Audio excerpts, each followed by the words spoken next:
The Marvels just facilitated the worst singular day in Marvel Studios history. If you don't believe me, we got a bunch of numbers to run through. Now, I was anticipating Monday was going to be atrocious for them, but even I was running back over the weekend, it's like, yeah, that's not great, okay? The weekend over weekend, we're taking a look at the 3-day weekend, not the super drawn-out 5-day long weekend for Thanksgiving, where the Marvels still ended up finishing 6th place, which is abysmal in and of its own self, but we already talked about that, so we need not tread over well-worn ground. But dropping 37.5% in your third weekend out, well, that might look all right from the outside looking in, but when you peer a little bit deeper, remember, 78% first week drop-off the back of the historically low opening weekend, and you've got yourself a recipe for disaster, specifically when we start to take a look at the dailies, and oh lord, take a look at that worldwide box office total, and the international box office, guys, it is drying up quickly. That whole idea that this thing could make $250 million, throw that idea right out the window. Could this thing hit 210? 205? Maybe? Will it break 200? We're not even entirely sure off of that, and oh my God, like it's so bad. It's so bad because you're seeing the split right here, knowing that this budget is north of $300 million. This is going to be the singular most costly return on investment for Disney in general of all time. I don't think that there could be another disaster, okay? Because Captain America, Black Winter Falcon, man, it's going to be costing a lot of money, but it won't perform.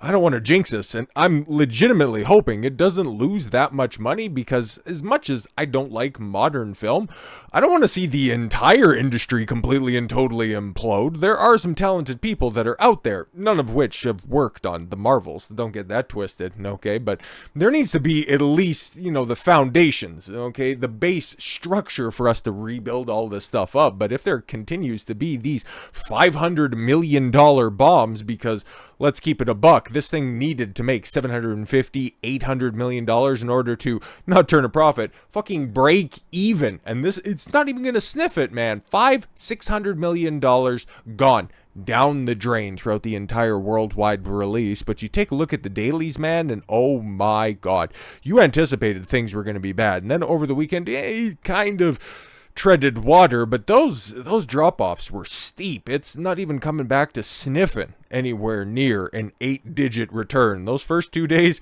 they are long gone and forgotten. They are deep in the rear view mirror, but I've got it saved down there for the bottom because I was anticipating. And go back and watch the Wish video that I released. I guess it would have been early this morning, but the third video for yesterday, where I thought, you know what, I want to do a dailies. I want to do a daily recap of what's going on for the Marvels, and we'll also touch on Wish, but that'll be tomorrow as well. But there's just so much box office catastrophe going on right now where it's tough to give firm updates because there's just so many travesties going on right now. It's kind of like there's a race to the bottom for the biggest bomb in box office concerns in 2023, and well, there's a dark horse late entry that's coming in, well, I guess kind of limping into the glue factory towards the end of the year, but that's another topic for another video. But take a look at this, $339,000, $110 per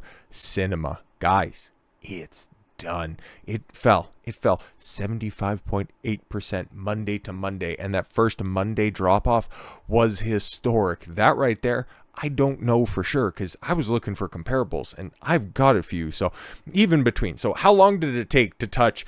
I was legitimately, I thought yesterday we might have a $800,000 Monday. It'd still be funny to just go point and laugh when it would come to, how quickly a Marvel film just soured with the major public before people stopped turning out to the theaters. But it took 3 weeks for it to hit this type of low, and I was looking at comparables, right? So at the beginning of this year with Ant-Man and the Wasp, Quantumania, where everybody started to go, oh God, there could be quite a problem here. But I've got the dailies pulled up, and you're going to have to go for quite a while. Okay, so you got 6 digits right there. That would be 18 days into its release cycle. Okay, isn't that Yep, no, that's the exact same point, but that's what I was thinking. It's like it was going to be 900,000, but okay, how about mid six digits? Okay, that Thursday got pretty close, but okay, it kind of rebound afterwards. I don't know what was going on second week in March, but everything kind of rebounded. But okay, cool. There you got the comparable. Okay, it still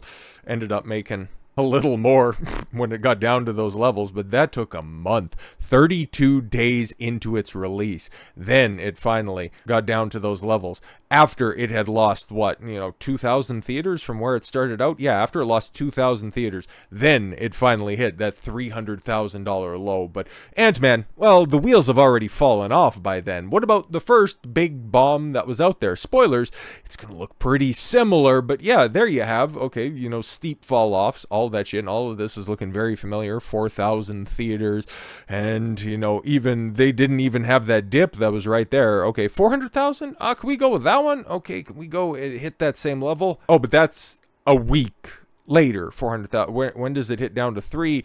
A week after that, 32 days. So basically, we're seeing that the half-life on these Marvel films, and this was, the first one that nobody really defended outside of the red carpet talks and the red carpet interviews with the different stars. Guys, Eternals is literally saving lives.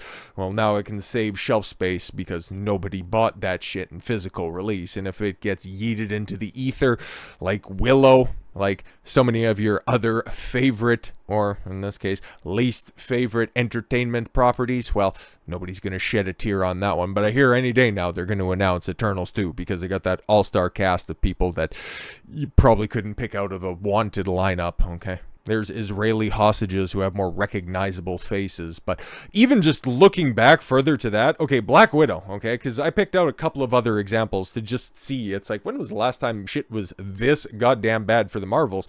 Or, for Marvel Cinematic Universe, I guess, for the MCU in general, for Disney full stop. And, well, we'd have to go back even further than Black Widow, even with that staggered release, the day-and-date release on Disney Plus, where you could drop, $35 to rent it at your own home, or you could just go to the theaters. And guys, the beginning of Phase 4, it was still popular, and you got to go, first 6-digit day, 25 days into release, and remember, you could still purchase it at home to get to that, mid-range, that $300,000 mark. Okay, it takes a steep drop off.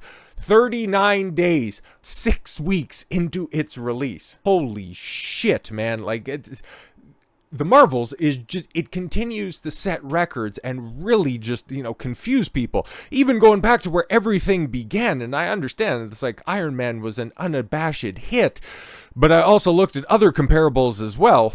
And where we get to the original, remember, this isn't adjusted for inflation or anything like that. This is 2008 numbers, and we got to go for quite a long time on this one. It's going to take a second here, because you remember, it's like, Iron Man is still like one of my favorite films, full stop. It's tremendous. It's fantastic. And, well, we don't end up hitting that until 60 days, 2 months after release. But the other bomb, if we have the Eternals to compare it to, we might as well run it back to Incredible Hulk. And guess what? 32 days into release is the first time that you're going to end up hitting anything close to what we're dealing with right here, $330,000. But the Marvels, once again, hey, women do it better, and they can do it in heels, including tanking a franchise. But the one woman that we should more than likely be taking cues from is Iman Vellani, man. Like, okay, there's a lot of things that you can criticize the disastrous Marvels about, but Iman Vellani is like, she's not one of them, okay? She must, please, for the love of God, wherever she's keeping herself away from Hollywood, please, for the love of God, sweetheart, please stay over there, because people kind of like what you're saying, because guess what? It's just common sense. Ms. Marvel star Iman Vellani explains how the MCU can reach Endgame level hype again. Iman Vellani has shared what she thinks is important for the Marvel Studios to do in order to once again see fans hype for the MCU reach Avengers Endgame level once again. Have characters that people like tell stories that make sense. Like, it seems pretty simple to you and me, but nobody in Hollywood, they'll just continue to say representation matters. It's like, no, it clearly doesn't. There's no denying the overall excitement for the MCU by general audiences nowhere where it once was. And what precipitated that? What caused that to happen? Oh, you don't want to just single out the obvious problem with it. Actually, I would say that it's a two-pronged approach. It's just the amount of content that's out there. But you would naturally have a drop-off just because there is so much content that's out there. But if it all wasn't written in crayon, that would be a big problem. You would just simply hire professionals, people that actually liked the properties, people that wanted to be a part of something greater, instead of just casting the people that work on your projects. Then you might actually have something left, okay? You could have built off of, as weird as this sounds right now, you could have built off of what you had with Endgame and spun it off into something even better by bringing in, because you remember, they took a bunch of, they took a veritable who's that of Marvel's rogue gallery and was like, yeah, we can made Captain America a household name. Like, everybody kind of knew that, but nobody knew that, Steve Rogers was Captain America. Tony Stark, let's keep it a buck. Unless you played, like, Marvel Ultimate Alliance or anything like that, you had no fucking idea who Iron Man was. You thought that that was a misogynistic husband's demand of his wife in the 1950s. Hawkeye? Huh? Ant-Man? Give me a fucking break. Thor? I thought we were watching the Cape movie, not anything about Norse mythology. They turned these relative nobodies into household names. And then just think, after Endgame was all said and done, they could have spun off all of that goodwill into the fucking Fantastic Four, X-Men. Yeah, the heavy hitters of Marvel's lineup. But they didn't. They just fucked it all away. They put a chick in it and they made her gay. Fans have loudly vocalized their disappointments. I just want to hear what Iman Vellani has to say about this one. Okay, on the MCU regaining Endgame level hype. An exclusive interview with the director Russ Millam. Marvel star Iman Vellani explained how the MCU could reach Avengers level hype once again. It's just about making the audience care about their characters. Oh my god, please. She's so young and so smart and has such a bright future. For the love of God, nobody poison this girl's mind. I don't know. I don't know if it's just getting bigger and bigger and bigger, because then, like, what's left, It's like, it's just about making the audience care about the characters, and I think they've established so many wonderful characters in the last phase of the MCU. See, I didn't even know what she was going to say. I'll be completely honest. I just knew that she had some comments about that, and a lot of people were saying that, for the love of God, Mahler specifically was like, you know what, at this fucking point in time, just give her the pen, just let her fucking write everything, because guess what? We got some movement on who are going to be the writers, or the singular vision, the singular writer for the two upcoming in the far-reaching future Avengers films. And if you really liked the convoluted mess that was Doctor Strange and the Multiverse of Madness, I got news for you. It's all gonna fucking suck. But anyways, that's another story for another time. And I think they've established so many wonderful characters in the last phase of the MCU. It would be nice to see them all again and see them team up. Yeah, make characters, make it mean something that they all team up together. I think because there are so many new characters people want to start shipping people together and be like, oh, seeing Kamala and the Red Guardian together. Oh my god, she actually named somebody off the beaten path. Like, imagining these pair-ups, and I think that would definitely pay off. It'll be like, the next Avengers. Exactly, man, because, okay, somebody did a thorough breakdown. There was something like over 50 new superheroes in Phase 4 and I think some of Phase 5, whatever has been released right now. 50 plus new superheroes just introduced in those two phases in a post-Endgame MCU landscape. That's a fucking lot, man. I don't even know if there was that many in totality pre-Endgame. But when you guys were knee deep in all of this stuff, weren't you kind of looking forward to, and wasn't it kind of unique to see Tony Stark's Iron Man pop up in Spider-Man Homecoming? Wasn't that kind of fun? Okay, it didn't have to be a big Avengers thing. Or the idea, not so much the show itself, but the idea of Wanda and Vision having a spin-off show. Like, you could just see these little unique pairings that are out there. And what that could be, that's what Iman Vellani's asking. And guess what? That's also what the fucking fans are asking. But at this point in time, Marvel Studios and the people writing this stuff couldn't care less what the audience wants, what the paying customer wants, because they have a message. They want to try to push that, and nobody's turning out for it. Remember, guys, 18 days into its release, and it's making $110 per theater. Lord have mercy. It's dead. It's done. It's dusted. Unless, of course, you take advice from a 22-year-old Pakistani Canadian girl. What a strange sentence to say and mean it with full sincerity. So with all that said, thank you all very much for the gift of your time. I've been Don Consuelo. I want you to follow your gut and get after it. Take care, everyone.